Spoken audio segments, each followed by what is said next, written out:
Hii nyumba inapatikana Chanika Mwisho manispaa ya Ilala.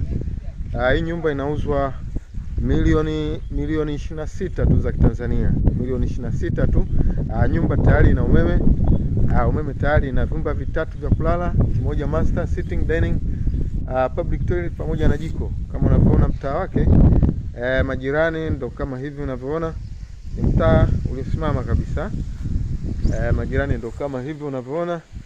Milioni 26. Nyumba inapatikana Chanika Mwisho manispaa ya Ilala. Kama unavyoona mazingira yake.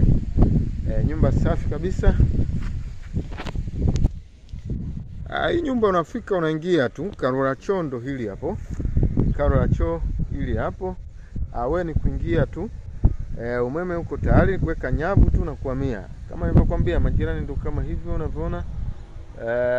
Ni mtaa ambao umetulia kabisa.